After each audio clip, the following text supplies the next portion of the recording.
पवित्र रखे, शरीर को पवित्र रखे। ये पशुओं जैसा आचरण करने वाले भजन नहीं कर सकते। ये जो कहते हैं ना भजन में मन नहीं लगता, पवित्रता चाहिए। अब ऐसे पशु की तरह शौच हो लिए, उठे चल दिए, ऐसे नहीं। पवित्रता, शौचाचार का निर्वाह कीजिए। लघुशंका भी जाइए तो जल लेकर जाइए। इंद्री का प्रक्षालन, फिर हाथ का प्रक्षालन, फिर 3 बार आचमन, राधा वल्लभ श्री हरिवंश, राधा वल्लभ श्री हरिवंश। जैसे शास्त्रीय विधान में केशवाय नमः, नारायणाय नमः, माधवाय। पवित्र रहिए। देखो भजन कैसे नहीं होता। मिट्टी जल आदि से बाह्य शरीर की पवित्रता और छल कपट के त्याग से भीतर की पवित्रता बढ़ती है। गुरु से कपट, ये सर्वनाश का लक्षण है। अगर तुम में कोई दोष है, गुरुदेव पूछ रहे हैं, तुमने ऐसा अक्षरशः जैसा हृदय में वैसा बोल दे जी, अब चाहे दंड दो चाहे क्षमा करो, ये आपका विषय। पर सत्य बात यह कि मेरे हृदय में ऐसी पाप वृत्ति थी, मैंने ऐसा किया या ऐसा करने का हमारे संकल्प बन रहा है। गुरु से कपट नहीं। अंदर कपट रखोगे, मन मलिन हो जाएगा, भाग जाओगे, माया घसीट ले जाएगी। जो गुरुदेव ने उपासना दी है उसी का केवल अनुष्ठान। समय कहां आपके पास और के लिए? कहां समय है? प्रियाजू के सिवा हमारे पास समय कहां है? ऐसी दिनचर्या है, एक क्षण भी तो समय नहीं है, तो हम फिर और क्या अनुष्ठान करें? अपनी लाडली जू को हर समय देखते रहना है, दुलार करना है, नाम मंत्र वाणी जी का गायन, उन्हीं की सेवा में। गृहस्थी हैं तो जो व्यापार नौकरी उन्हीं के लिए समर्पित करें। इसके लिए बहुत सहन शक्ति चाहिए। ठंडी गर्मी, मान अपमान, निंदा स्तुति, परिवार वालों की अवहेलना, ये सब मिलेगा इनाम में। इसे सहो चुपचाप, इसके लिए रो मत। कैसे लोग हैं, रो देते हैं, शरीर की प्रतिकूलता में रो देते हैं। अरे आंसू श्री जी के लिए, सिर्फ प्यार में रो श्री जी के, और सब दुख मुस्कुरा के सहना सीखो। मौनम, वाणी को बहुत संभालिए। नाम जप के लिए मौन बहुत आवश्यक है। अगर बार बार थोड़ी थोड़ी देर में बोलते रहेंगे तो एकाग्रता भंग होती रहेगी, नाम में मिठास नहीं अनुभव कर पाएंगे।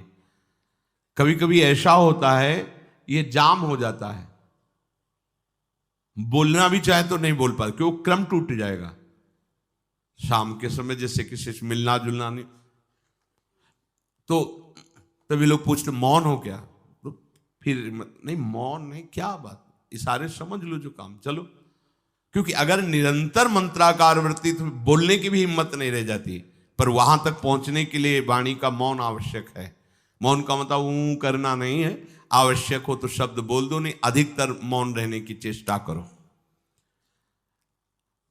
जो आपको मार्ग मिला है, कई बार वर्णन किया है कि सत्संग में जो शब्द आपको लगते हैं तो डायरी में लिखना चाहिए, या याद कर लो, बाद में लिख लेना जाके। और अपने लिखे हुए सत्संग के वचनों को रोज स्वाध्याय करना चाहिए। अमुक तारीख के सत्संग में ये पॉइंट, और उनको बार बार, ऐसा नहीं कि आपको ही कह रहे हैं, जहां जहां संत मिले जो जो बोले उनके सामने तो लिखा पड़ी नहीं, पीछे हट के लिखना। 2 डायरी हैं, एक सन्यास की है, एक वैष्णव मार्ग। दोनों को, गुरुजनों की, महापुरुषों की वाणी को एकदम एकाग्रता से सुनाओ। जब अलग हटे तो सबसे पहला काम, इस तारीख को इस महापुरुष ने ये शब्द बोला, और उन्हीं का बार बार स्वाध्याय करना। क्योंकि सब शास्त्रों में कहाँ हम दौड़े घूमेंगे, महापुरुष जन सब शास्त्रों का सार बोलते, उसे लिख लिया। सरलता, आपका जीवन सरल होना चाहिए। छल कपट द्वंद्व, मुख में कुछ और, हृदय में कुछ और, आचरण में कुछ और, ये दुष्ट पुरुष का लक्षण है। उपासक का, शिष्य का लक्षण नहीं है। दुष्टता का त्याग करो। हृदय में कुछ और चल रहा है, वाणी से कुछ और बोल रहे हो, आचरण में कुछ और है, ये दुष्ट पुरुष का लक्षण है। साधु पुरुष का जो वाणी में वही, हृदय में वही, आचरण में है, तीनों की मिलान है, वही साधु है, वही उपासक है, वही भक्त है, जिसकी तीनों एक हो।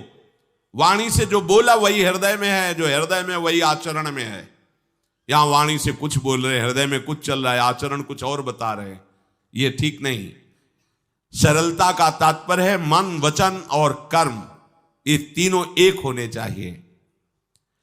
अहिंसा वाणी से शरीर से किसी को भी कष्ट ना पहुंचे, ऐसी अंदर धारणा रखो। वो अपने संकल्प विकल्प करके कष्ट भोगे, उसकी बात, हमारे द्वारा किसी को कष्ट ना पहुंचे, ये हमारी धारणा हो। सर्दी गर्मी सुख दुख आदि द्वंद्व हर्ष विषाद आदि जो है, इनको सहना सीखो। भगवान भी आदेश करते हैं, मात्रा स्पर्शास्तु कौन्ते शीतोष्ण सुख दुखदा आगमापायनो अनित्यास्तास्तितिक्षस्व भारत। जो इनको सह जाता है वही परम पदवी को प्राप्त होता है। थोड़ी सी गर्मी आहा, थोड़ी सी सर्दी आहा, पूरे जीवन गर्मी। पैर की त्वचा ऐसी हो गई थी कि बंबूल का कांटा टूट जाता था, घुसता नहीं था। जीवन में कभी पादुका ही नहीं, तो चमड़ी इतनी मोटी हो गई थी पैरों की। सर्दी गर्मी जैसा आप इसको, आप देखो यहां आप कौन सा स्वेटर पहनते हैं, जीवन में कभी नहीं। सर्दी में क्या होता है, यहां ये त्वचा नहीं क्या, हमें तो लगता है काफी सुकोमल अन्य अंगों से यहां की त्वचा है, कपोल नासिका नेत्र आदि। यहां क्या पहनते हो सर्दी में, क्या बिगड़ जाता है, क्योंकि अभ्यास है, गर्भ के बाद निकलने के बाद यहां कुछ ढका ही नहीं, यहां कुछ नहीं ढका, तो पूरे जीवन ढकने की जरूरत नहीं। और अगर पूरे अंगों में न ढका होता तो पूरे जीवन ढकने की जरूरत नहीं। जो जंगल में दिगंबर महापुरुष रहते थे गंगा के किनारे, कितने, तो उनको क्योंकि अभ्यास, और हमने अभ्यास किया कपड़े लत्ते का, तो अभ्यास, हमने अभ्यास किया एसी रूम का, अभ्यास किया गीजर से नहाने का, वो अभ्यास किया तीनों काल गंगा स्नान, वो अभ्यास, कुछ फर्क नहीं पड़ा इस जड़ शरीर में। इसको जैसे रखो, तो सहने का अभ्यास, यदि माया से मुक्त होना है तो सहने का अभ्यास रखो। ये जरा में ओह बहुत गर्मी, ये नहीं उपासक, गर्मी है ठीक है, शरीर का धर्म है, तो इंद्री में ताप लग रहा है ठीक है, राधा राधा राधा। आप कहोगे प्रवचन करने से नहीं होता, कभी बिजली नहीं रखी इस दाम में, कटवा के रखे थे, बिल्कुल नहीं। जितनी देर होश रहा आंख का हाथ से पंखा कर लिया, नहीं तो बस राधा राधा राधा, जो मिला मांग के खाया, कुछ आसन पे लेट। प्रवचन ही केवल नहीं रहे, अब तो जैसे जोई जोई प्यारो करे सोई मुई भावे, नहीं, जानबूझ करके अपने शरीर को अधीन नहीं करना चाहिए। सुविधाओं की अधीनता, तुम भोगता नहीं, सुविधाएं तुम्हें भोग रही हैं। जितना तुम सुविधा भोगी बन जाओगे उतना तुम कमजोर हो जाओगे। सीधे प्रकृति का वार सहो, तुम महात्मा सुदृढ़ बलवान हो जाओगे, तुम्हारे आगे समर्थ शब्द लग जाएगा। जो प्रकृति के और विकारों के वेगों को सीधे सहता है उसे महात्मा कहते हैं। समहात्मा सुदुर्लभा यम ही न व्यत्यंतेते पुरुषम पुरुषर्षभ सुख दुख समा। जिसका सुख दुख समान भाव, किसी भी वेग की व्यथा से हृदय व्याकुल नहीं होता, वो भगवान को प्राप्त करने का अधिकार प्राप्त कर लेता है। इसलिए सहनशीलता। सर्वत्रात्मनेश्वरान वीक्षाम कैवल्य मनिकेतताम विवक्त चीर वसनम संतोषम एन केनचित। ये ध्यान रखो कि तुम कभी प्रभु से अलग नहीं हो। सर्वत्र भगवान है तो यहां भी है, सब समय में है तो इस समय में भी है, सब में है तो हम में भी है, सबके हैं तो हमारे भी हैं। हम कभी भी प्रभु से बिलग नहीं हूं। एकांत सेवन तुम्हारा स्वभाव बन जाना चाहिए, चाहे जो हो। थोड़े समय के लिए तो एकांत बैठो। एकांत मिला तो मोबाइल का संग कर लिया, एकांत मिला तो मित्र बना लिए, बैठ के प्रपंच वार्ता कर रहे हो, नहीं। अगर भगवत प्राप्ति करनी, माया मुक्त होना है तो एकांत एकांत ही होना चाहिए। भले 100 लोग हैं, हमारा किसी से कोई संबंध नहीं, और हम बैठे हैं अपने आराध्य देव के चिंतन में, हम एकांत हैं। और गुफा में बैठे हैं, शरीर एकांत है, मन से चिंतन संसार का हो रहा है, प्रपंच में है, एकांत में नहीं है। एकांत शब्द का अर्थ समझना चाहिए। हम एकांत को सीधे गुफा या कहीं एकांत, ऐसे एकांत का अर्थ है एक के सिवा दूसरा कोई नहीं, अर्थात एकमात्र भगवत चिंतन में डूबा हुआ उपासक। बाजार में बैठा हुआ भी एकांत है, सभा में बैठा हुआ एकांत है, और प्रपंच का चिंतन करने वाला बंद कमरे में भी प्रपंची है, गुफा में भी प्रपंची है। जहां आप रह रहे हो उसे ये मेरा घर है ऐसी भावना का त्याग कर दे।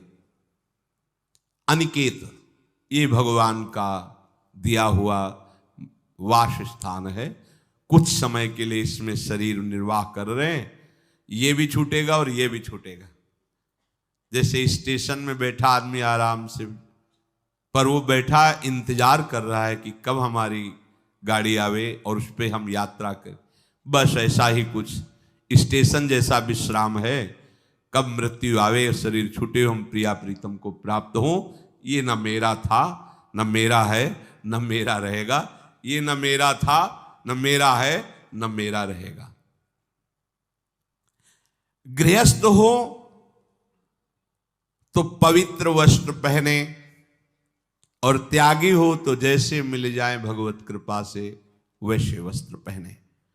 प्रारब्ध के अनुसार तुम्हें जैसी व्यवस्था मिली उसमें संतोष करना सीखो, मांग मत रखो। प्रभु की प्राप्ति के लिए खास बात ध्यान रखनी है, अपनी उपासना में दृढ़ श्रद्धा रखो और सर्वश्रेष्ठ भाव रखो, पर दूसरे किसी की भी निंदा न करो। अगर किसी की भी निंदा करोगे तो फिर माया तुम्हें मुक्त होने नहीं देगी। मन को, वाणी को, शरीर को संयम में रखो, अर्थात भगवत भजन, भगवत वार्ता और मौन। मन का संकल्प विकल्प रहित होना, विषयों का चिंतन न करना, प्रभु के रूप का, नाम का, धाम का, लीलाओं का चिंतन करना। शरीर का शास्त्र संयम से वर्ताव करना। अब माया मुक्त होते चले जाओगे। इनमें किसी में भी त्रुटि ना हो, सावधानी रखो। अपनी इंद्रियों को सावधान रखो, किसी के दोष न देखने पावे। कोई गलत चेष्टा देखेंगे तो ये भी गलत करने के लिए तैयार हो जाएंगी। हे राजन, श्रवणम कीर्तनम ध्यानम हरेरद्भुत कर्मणः जन्म कर्म गुणानां च तदर्थे अखिल चेष्टिता। श्री भगवान के बड़े अवतार हुए हैं, बड़ी अद्भुत अद्भुत लीलाएं हैं। प्रभु का प्रकट होना, लीला करना, दिव्य गुणों का वर्णन। यदि आप इनको गाएंगे लीलाओं को और श्रवण करेंगे तो मोह की बात क्या, महामोह का भंजन हो जाएगा। बड़ी सामर्थ्य भगवान के चरित्रों की, महिमा बड़ी है। अगर इनको आप सुनेंगे, बार बार सुनेंगे, तो आपको और कोई साधन करने नहीं पड़ेंगे, अपने आप सब साधन प्रकाशित हो जाएंगे। जहां कहीं कभी भी किसी का उद्धार की बात आई है तो भगवत चरित्र सुनने से ही आई है। शरणागति श्रवण से ही प्रारंभ होती है, भक्ति भी श्रवण से ही प्रारंभ होती है, पूर्णता भी श्रवण से ही होती है। श्रवण सुजस सुनी आयऊं, और श्रवणम कीर्तनम स्मरणम। पहला श्रवण, खूब भगवत चर्चा सुनने का स्वभाव बना लेना चाहिए। पर देखा जाता है कि 20 वर्ष भगवत चर्चा सुनने पर रंग नहीं आता, क्योंकि ये तो बना लिया स्वभाव कि जहां भी कथा हो रही सुन रहे, और बाद में निकले तो बख्शते वो किसी को नहीं, सबकी निंदा करते। बस किसी एक की प्रशंसा, एक की निंदा, तुम्हारा सारा का सारा सत्संग बेकार हो गया। अगर सत्संग को सुरक्षित रखना है तो ना किसी की स्तुति, ना किसी की निंदा, जो सुना है उसको अपने जीवन में मनन करते हुए उतारे। प्रभु की लीलाओं का श्रवण और प्रभु के नाम का कीर्तन और प्रभु के रूप का ध्यान, ये 3 बातें बहुत जल्दी भगवत प्रेम प्रकट कर देती है। ये 3 बातें बहुत जल्दी भगवत प्रेम प्रकट कर देती हैं। प्रभु के अवतार लीला चरित्रों का खूब गायन करे, खूब श्रवण करे। भगवान की अवतार लीलाएं भी हैं और प्रभु की प्रेममय निकुंज लीलाएं भी हैं। तो अगर आपका निकुंज लीला में प्रवेश नहीं है तो प्रथम सुने भागवत, भक्त मुख भगवद वाणी। भगवान के अवतारों का, भगवान की अवतार लीलाओं का श्रीमद् भागवत में खूब बढ़िया वर्णन है। पढ़ो, सुनो, क्या होगा इससे? मोह का नाश हो जाएगा। दूसरी बात, नाम कीर्तन, ये तो महान अमृत है।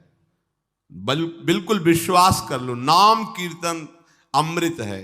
ताली बजा के, मंजीरा बजा के, ढोल बजा करके, नाच करके, जैसे बने, अकेले 4 लोग जैसे बने, नाम संकीर्तनम यस्य सर्व पाप प्रणाशनम। देखो, भगवत चर्चा ने महामोह का नाश कर दिया और भगवान नाम कीर्तन ने सब पापों का नाश कर दिया। नाम संकीर्तनम यस्य सर्व पाप, सर्व पीछे बीच में जो भी जमा संचित कृम सब को भस्म करने की सामर्थ्य नाम कीर्तन। ये जो राधा राधा आप बोलते हैं, बहुत अमृत है, बहुत अमृत। और प्रभु के रूप का ध्यान, ये 3 बातें बहुत जल्दी माया मुक्त कर देंगे, आपको भगवत प्राप्ति करा देंगे। प्रभु के रूप के ध्यान के लिए ही दिव्य श्यामा श्याम ने बिहारी जी का रूप धारण किया। ये किसी मूर्तिकार की रचना नहीं है। श्री राधा रमण जी सरकार, राधा वल्लभ लाल जी महाराज, श्री बांके बिहारी लाल जी महाराज, ये साक्षात प्रगट ठाकुर हैं। प्रिया प्रीतम हमारी दृष्टि में सामर्थ्य नहीं कि देख सके, वो तो हरिवंश नेत्रों से देखे जाते हैं। निकष कुंज ठाड़े भये भुजा परस्पर अंश, श्री राधा वल्लभ मुख कमल निरख नयन हरिवंश। हरिवंश नेत्र प्रकट हो जाएंगे, आश्रित जन हो, चिंता की बात नहीं। पर ये जो रूप प्रकट है, इसके ध्यान में तो तुम्हें कोई श्रम नहीं करना। बिहारी जी महाराज, राधा वल्लभ जी महाराज, राधा रमण जी महाराज, भर नेत्र देखो और अपने नेत्र के कैमरा से खींच लो फोटो। अब आप फिर इधर देखो, उधर वैसे ही खड़े नजर आ रहे, वैसे मुस्कुराते हुए दिखाई दे हर समय। और ये आदेश कर रहे हैं हरिवंश महाप्रभु, सब सोहित निष्काम मति, श्री वृंदावन विश्राम, श्री राधा वल्लभ लाल को हृदय ध्यान मुख नाम। राधा वल्लभ लाल का ध्यान करो और राधा वल्लभ श्री हरिवंश बोलो, तो तुम्हारी मति निष्काम हो जाएगी, तुम्हें अखंड वृंदावन वास मिल जाएगा। प्यारे जो तुम्हें प्यारे लगने लगेंगे। ये 3 बातें आपको निश्चित भगवत प्राप्ति करा देंगे। इष्टम दत्तम तपोजप्तम वृत्तम यच्चात्मनः प्रियम, दारान श्रुतान गृहान प्राणान यत् परस्मै निवेदनम। जो भी तुम्हारे द्वारा यज्ञ दान तप अथवा जप सदाचार, ये सब प्रभु को अर्पित कर दो, अविनाशी हो जाएगा। प्रभु को अर्पित कर दो जो भी तुम्हारे द्वारा होता है। हे प्रियालाल, आपकी प्रसन्नता के लिए। फिर दोबारा कह रहे हैं, स्त्री पुत्र घर जीवन और अपने प्राणों का मोह त्याग करके, प्राणों का मोह त्याग कर। यहां पूरा समाज वैसे ही सब बैठा है हृदय में। देखो, जिस मार्ग में चलना उसे समझो। अंदर से केवल प्रिया प्रीतम में ही हमारी अहमता ममता होनी चाहिए। प्रभु सच्चिदानंद श्री कृष्ण चंद्र जी को अपना प्राण प्रीतम मानने के लिए ये जितनी जगह आप अपनापन किए हैं समेटना पड़ेगा। सबकी ममता ताग बटोरी, मम पद मन बांध बर डोरी। लाडली लाल के लाडले तो कोई बिरले दिखाई देते हैं, प्रिया प्रीतम के जन तो कोई बिरले दिखाई देते हैं। नहीं धन बल, परिवार बल, बुद्धि बल, वही घसर करके चले जाते हैं। अरे यहां तप बल भी काम नहीं करता, और बल तो जाने दो। यहां हारे को हरे नाम, हार गए, गले पड़ गए। गले पड़ जाओ, बढ़िया, इसी जन्म में कल्याण हो जाएगा। गले पड़ जाने का मतलब, जैसे कोई गले पड़ रहा हो तो उसका मतलब समझते हो? मारो पीटो गाली दो भगाओ, नहीं भागे, वो गले पड़ गए। बोले अब क्या करें, गले ही पड़ गए, आप क्या करें। ऐसे ही पूज्य श्री स्वामी राम सुखदास जी महाराज कहते, श्री कृष्ण के गले पड़ जाओ भैया, इसी जन्म में तुम्हारा कल्याण हो। भगवान के गले पड़ जाओ। गले आप तो जैसे भी अब आपके हैं, अब तो हम खूब हल्ला मचा कहेंगे कि राधा वल्लभ लाल के हैं, तुम्हें अपनी इज्जत बचा लियो तो सुधार लो हमें, समझ गए? ये है गले पड़ला। हाउ कहावत, लंबा तिलक लगाएंगे और जय राधा वल्लभ लाल की बोलेंगे, और आपके लायक तो हम हैं नहीं। अब आपको अपने लायक बनाना कि आपका दास कैसा होता है, तो आपको बनाने के लिए कोई मशीन की जरूरत नहीं, आप ऐसे बना दोगे, बना देना। अब आपके गले पड़ गए, आप ही हमारी इज्जत हो, आप ही हमारे जीवन हो, अपनी इज्जत संभालनी हो तो हमें संभाल लेना। वो संभाल लेते हैं। वो मच्छर को ब्रह्मा बना देते हैं, घोर पापी को ब्रह्म ऋषि बना देते हैं, उनके लिए कोई दुर्लभ बात नहीं। पर जब तक अहंकार है तब तक उनकी तरफ से ये प्रोसेस शुरू नहीं होता। जब हार गया और गले पड़ गए, फिर वो बड़े बड़े महात्माओं के द्वारा भी बंदनी हो जाते हैं। यदि इसी जन्म में भगवत प्राप्ति करनी है तो ये काम तो आपको बड़ी जल्दी कर लेना है। जहां जहां हमारी ममता है उसे प्रभु के चरणों में लगानी ही पड़ेगी। चूक करोगे, वही ममता की डोर मन को घसीट लेगी और अगले जन्म का विधान बना देगी। यदि आपको इसी जन्म में भगवत प्राप्ति करनी है तो सबकी ममता ताग बटोरी, मम पद मन ही बांध बर डोरी। एवं कृष्णात्मनाथेषु मनुष्येषु च सौहृदम परिचर्यां चोभयत्र महत्सु नृषु साधुषु। और ये सब सहजता पूर्वक तब हो जाएगा जब किसी संत महापुरुष का आश्रय ले लोगे।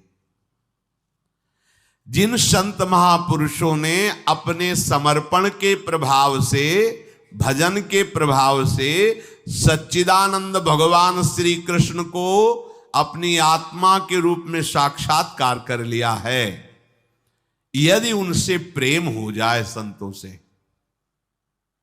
प्रेम होना संतों से बड़ा कठिन है।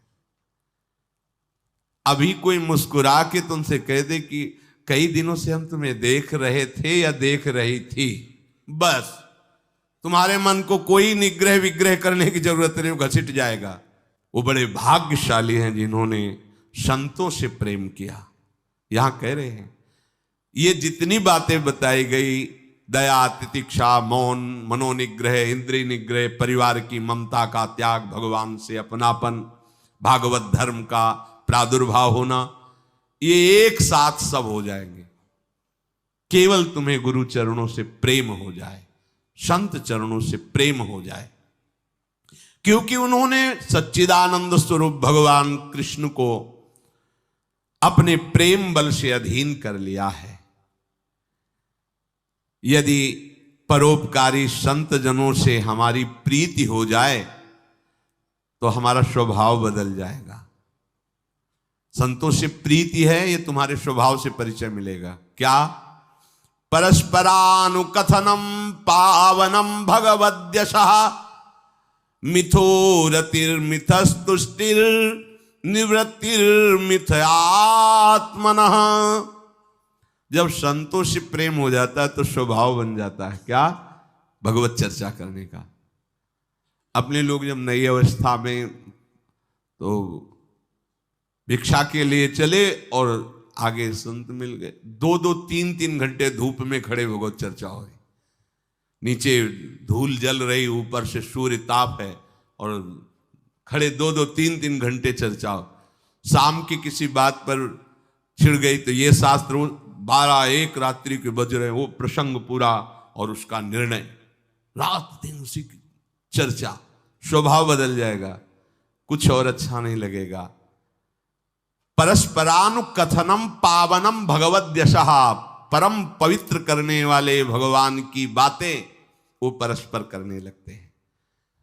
यदि संतों से प्रेम नहीं तो जहां दो मिलेंगे वहां संसार की वार्ता होगी। संत प्रेमी जब मिलेगा तो भगवत चर्चा होगी। ये पहचान है परस्परानुकथनम पावनम भगवद्यशः।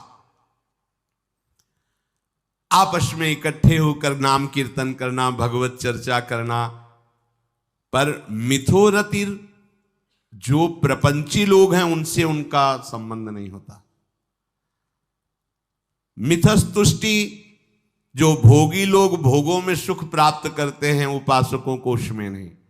जब भगवत चर्चा होती तो ऐसी तृप्ति होती, 1 घंटा चर्चा हुई, आनंद मगन हो गए, आहा आज हमें प्रभु का यश सुनने को मिला, आज भगवत भक्त का संग, हृदय पावन होने लगता है। आध्यात्मिक शांति का अनुभव उन्हीं उपासकों को होता है जो प्रपंच वार्ता न करके परस्परानुकथनम पावनम भगवद्दशा स्मरन्तः स्मारयन्तश्च मिथौघौघहरं हरिं भक्त्या संजातया भक्त्या बिभ्रत्युत्पुलकाम तनुम। अब वो जो संत प्रेमी उपासकों ने ये व्रत ले लिया कि प्रपंच चर्चा नहीं करेंगे, केवल भगवत चर्चा करेंगे, तो अब क्या हुआ? बोले राशि राशि पापों का नाश हो गया उनके।